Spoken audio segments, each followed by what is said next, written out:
Friends, welcome back to my YouTube channel. ಎಲ್ಲರೂ ಹೇಗಿದ್ದೀರಾ friends? ಇವತ್ತು ನಾನೊಂದು ಪೌಡ್ರ್ ಮಾಡ್ತಾ ಇದ್ದೇನೆ. ಮ್ಯಾಜಿಕ್ ಪೌಡ್ರ್ ಅಂತ ಹೇಳಿದ್ರು ಕೂಡ ಇದು ತಪ್ಪಲ್ಲ. ಯಾಕೆಂದರೆ ಇದು ನಿಮಗೆ ವೆಯ್ಟ್ ಲಾಸ್ ಮಾಡುತ್ತೆ, ಮತ್ತು ಗ್ಯಾಸ್ಟ್ರಿಕ್ ಸಮಸ್ಯೆ ಇದೆ ಅದು ಕೂಡ ಸಾಲ್ವ್ ಆಗುತ್ತೆ, ಮತ್ತು ಕಾನ್ಸ್ಟಿಪೇಷನ್ ಇದ್ದರೆ ಅದು ಕೂಡ ಕಮ್ಮಿ ಆಗುತ್ತೆ. ಇದರಲ್ಲಿ ಜೀರಿಗೆ ಎಲ್ಲ ಇರೋದ್ರಿಂದ ನಿಮಗೆ ಗ್ಯಾಸ್ಟ್ರಿಕ್ ಸಮಸ್ಯೆ ಇದ್ದರೆ ಅದು ಕಮ್ಮಿ ಆಗುತ್ತೆ.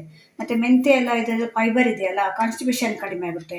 ಮತ್ತು ಧನಿಯಾ ಬಾಡಿಗೆಲ್ಲ ತಂಪಲ್ವಾ, ಅದರಿಂದ ಇದೆಲ್ಲ ಸೇರಿ ಯೂಸ್ ಮಾಡಿ ಒಂದು ಕಷಾಯ ಥರ ಮಾಡ್ಕೊಂಡು ಕುಡಿಬೇಕು. ಇದರಿಂದ ನಿಮಗೆ ದಿನ ಬೆಳಿಗ್ಗೆ ಸಾಯಂಕಾಲ ಕುಡಿಯೋದ್ರಿಂದ ನಿಮಗೆ ತುಂಬ ಹೆಲ್ಪ್ ಆಗುತ್ತೆ. ನಿಮಗೆ ವಾಕಿಂಗ್ ಎಲ್ಲ ಮಾಡದಿದ್ದು ಕೂಡ ನಿಮಗೆ ವೆಯ್ಟ್ ಲಾಸ್ ಕಮ್ಮಿ ಆಗ್ತಾ ಬರುತ್ತೆ. ಬನ್ನಿ ಆಗಿದ್ರೆ ನೋಡೋಣ ಇದರಿಂದ ಹೇಗೆ ಒಂದು ಪೌಡ್ರು ತಯಾರು ಮಾಡೋದು ಅಂತ. ಈಗ ಗ್ಯಾಸ್ ಮೇಲೆ ಒಂದು ಬಾಣಲೆ ಇಟ್ಟು ಅದಕ್ಕೆ ಒಂದೊಂದೇ ಇಂಗ್ರೀಡಿಯೆಂಟ್ಸ್ ಹಾಕ್ಕೊಂಡು ಬರಬೇಕು. ಮೊದಲು ನೀವು ಧನಿಯಾ ಹಾಕಿ. ಇದಕ್ಕೆ ಇದು ನಾನು ಎಷ್ಟು ತಗೊಂಡಿದ್ದೀನಿ ಅಂದರೆ 3 ಸ್ಪೂನ್ ಧನಿಯಾ ಇದೆ. ನಾನು ಅಳತೆ ಹೇಳಿಲ್ಲ ಅಲ್ವಾ, 3 ಸ್ಪೂನ್ ಧನಿಯಾ ಇದೆ, 3 ಸ್ಪೂನ್ ಜೀರಿಗೆ ಇದೆ, ಮತ್ತು 4 ಸ್ಪೂನು ಮೆಂತ್ಯ ಇದೆ. ಮೆಂತ್ಯ ಸ್ವಲ್ಪ ಜಾಸ್ತಿ ತೊಗೊಳ್ಬೇಕು. ಇದೆರಡು ಈಕ್ವಲ್ಲು, ಇದು ಅದಕ್ಕಿಂತ ಸ್ವಲ್ಪ ಇದು ಜಾಸ್ತಿ. ನೀವು ಮೊದಲು ಧನಿಯಾ ಹಾಕ್ಕೊಳ್ಳಿ. ಇದಕ್ಕೆ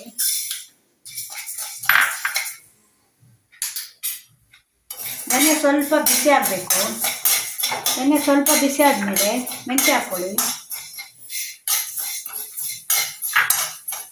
ಮೆಂತ್ಯ ಕೂಡ ಸ್ವಲ್ಪ ಬಿಸಿ ಆದಮೇಲೆ ಜೀರಿಗೆ ಹಾಕ್ಕೊಳ್ಳಿ. ಇದು ಮೂರನ್ನು ನೀವು ಫ್ರೈ ಮಾಡೋದು ಬೇಡ, ಸ್ವಲ್ಪ ಬಿಸಿ ಆದರೆ ಸಾಕು. ಇದು ಮೂರನ್ನು ನೀವು ಚೆನ್ನಾಗಿ ಫ್ರೈ ಮಾಡಬೇಕು ಅಂತಿಲ್ಲ, ಜಸ್ಟ್ ಸ್ವಲ್ಪ ಬಿಸಿ ಆದರೆ ಸಾಕು.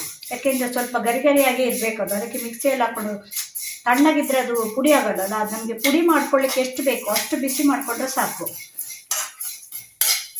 ಈಗ ನೋಡಿ, ಇದು ಸ್ವಲ್ಪ ಆಗಿದೆ. ಸ್ವಲ್ಪ ಬೆಚ್ಚಗಾದ್ರೆ ಅಂತ ಹೇಳ್ತಾರಲ್ಲ, ಹಾಗಾದರೆ ಸಾಕು. ಇದು ಸ್ವಲ್ಪ ಬೆಚ್ಚಗಾದ ಕೂಡಲೇ ಇದನ್ನು ಆಫ್ ಮಾಡಿ ಮಿಕ್ಸಿ ತಣ್ಣಗಾದ್ಮೇಲೆ ಮಿಕ್ಸಿಯಲ್ಲೇ ಹಾಕ್ಕೊಳ್ಬೇಕು. ನೋಡಿ, ಈಗ ಇದು ಪುಡಿ ಆಗಿದೆ. ಈ ರೀತಿ ಪುಡಿ ಮಾಡ್ಕೊಂಡಿದ್ದೀನಿ. ಇದು ನಿಮಗೆ ತುಂಬ ಸಣ್ಣ ಆಗಬೇಕಂತೇನಿಲ್ಲ, ಯಾಕಂದರೆ ನೀವು ಇದರಲ್ಲಿ ಕಷಾಯ ಮಾಡ್ಕೊಳ್ತೀರಲ್ಲ, ಆಗ ಅದನ್ನು ಸೋಸ್ಕೊಳ್ತೀರಿ. ಸೋಸ್ಕೊಳ್ಳುವಾಗ ಅದೆಲ್ಲ ಹೊರಟೋಗುತ್ತೆ. ಇದಕ್ಕೆ ಇವಾಗ 3 ಪುಡಿ ಮಾಡ್ಕೊಂಡಾದ್ಮೇಲೆ ಒಂದು ಅರ್ಧ ಸ್ಪೂನಷ್ಟು ಅರಿಶಿನ ಹಾಕಬೇಕು. ನೀವು ಮಿಕ್ಸಿ ಮಾಡ್ಕೊಳ್ತೀರಲ್ಲ, ಆವಾಗ ಕೂಡ ಹಾಕ್ಬೋದು, ಇಲ್ಲಾಂದ್ರೆ ಆಮೇಲೆ ಕೂಡ ಮಿಕ್ಸ್ ಮಾಡ್ಬೋದು. ಅರಿಶಿನ ಹಾಕಿ ಚೆನ್ನಾಗಿ ಮಿಕ್ಸ್ ಮಾಡಬೇಕು. ಇವಾಗ ಇದನ್ನು ನೀವು ಮಿಕ್ಸಿ ಮಾಡ್ಕೊಳ್ಳುವಾಗಲೇ ಹಾಕಿದರೆ ಚೆನ್ನಾಗಿ ಮಿಕ್ಸ್ ಆಗುತ್ತೆ ಇದು ಅರಿಶಿನ. ನೋಡಿ ಫ್ರೆಂಡ್ಸ್, ಇವಾಗ ಇದು ಅರಿಶಿನ ಹಾಕಿ ಎಲ್ಲ ಮಿಕ್ಸ್ ಆಗಿದೆ. ಇವಾಗ ಕಷಾಯದ ಪೌಡ್ರು ರೆಡಿ. ಕಷಾಯ ಅಂತ ಹೇಳೋಕ್ಕಾಗಲ್ಲ, ಇದು ವೆಯ್ಟ್ ಲಾಸ್ ಪೌಡರ್ ಅಂತ ಕರಿಬೋದು ಇದನ್ನು. ಯಾಕೆಂದರೆ ನಿಮಗೆ ಅಷ್ಟು ಒಳ್ಳೆ ರೀತಿಯಲ್ಲಿ ಇದು ಕೆಲಸ ಮಾಡುತ್ತೆ. ಫ್ರೆಂಡ್ಸ್, ಇದು ಈಗ ರೆಡಿ ಆಯಿತು. ಈ ಪೌಡ್ರು ಇದು ಎಷ್ಟು ಒಳ್ಳೆ ರೀತಿಯಲ್ಲಿ ನಿಮಗೆ ಕೆಲಸ ಮಾಡುತ್ತೆ ಅಂದರೆ, ಅದಕ್ಕೆ ಎಕ್ಸಾಂಪಲ್ ನಾನೇ.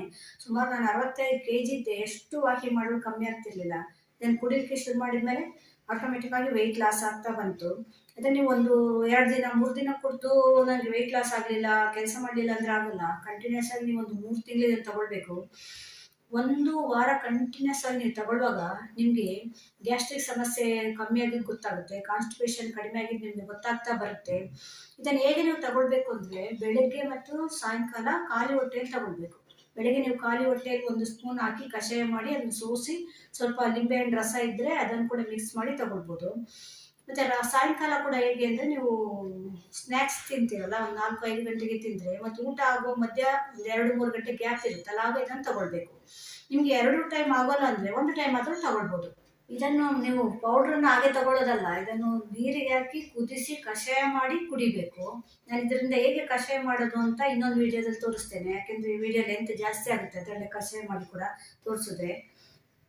ಒಂದ್ಸಲ ಟ್ರೈ ಮಾಡಿ ನೋಡಿ ಫ್ರೆಂಡ್ಸ್. ತುಂಬ ಗ್ಯಾಸ್ಟ್ರಿಕ್ ಮತ್ತು ಕಾನ್ಸ್ಟಿಪೇಷನ್ ಗ್ಯಾಸ್ಟ್ರಿಕ್ ಕಮ್ಮಿ ಆದರೆ ನಿಮ್ಗೆ ಆಟೋಮೆಟಿಕ್ ವೆಯ್ಟ್ ಲಾಸ್ ಆಗುತ್ತೆ. ಯಾಕೆಂದರೆ ನಿಮ್ಮ ಡೈಜೆಷನ್ ಇಂಪ್ರೂವ್ ಆದರೆ ಎಲ್ಲ ಸಮಸ್ಯೆ ಕೂಡ ಕಡಿಮೆ ಆಗ್ತಾ ಬರುತ್ತೆ. ಯಾಕೆಂದರೆ ಈಗ ಮನೆಯಲ್ಲಿ ಇರುವ ಇಂಗ್ರೀಡಿಯೆಂಟ್ಸಿಂದಲೇ ಮಾಡಿರೋದಲ್ವಾ, ಡೈಜೆಷನ್ಗೆಲ್ಲ ತುಂಬ ಹೆಲ್ಪ್ ಆಗುತ್ತೆ ಇದು. ಒಂದ್ಸಲ ಟ್ರೈ ಮಾಡಿ ನೋಡಿ ಫ್ರೆಂಡ್ಸ್. ವಿಡಿಯೋ ನಿಮ್ಗೆ ಇಷ್ಟ ಆದರೆ ಲೈಕ್ ಮಾಡಿ, ಶೇರ್ ಮಾಡಿ, ಮತ್ತು ಕಮೆಂಟ್ಸಲ್ಲಿ ಹೇಳಿ ಹೇಗಿತ್ತು ಅಂತ. ಮತ್ತು ನನ್ನ ಚಾನಲ್ನ ಸಬ್ಸ್ಕ್ರೈಬ್ ಮಾಡ್ಕೊಂಡು ನೋಡಿ ಫ್ರೆಂಡ್ಸ್. ಮತ್ತೆ ಇನ್ನೊಂದು ವಿಡಿಯೋ ಮತ್ತೆ ಬರ್ತೀನಿ. Bye friends.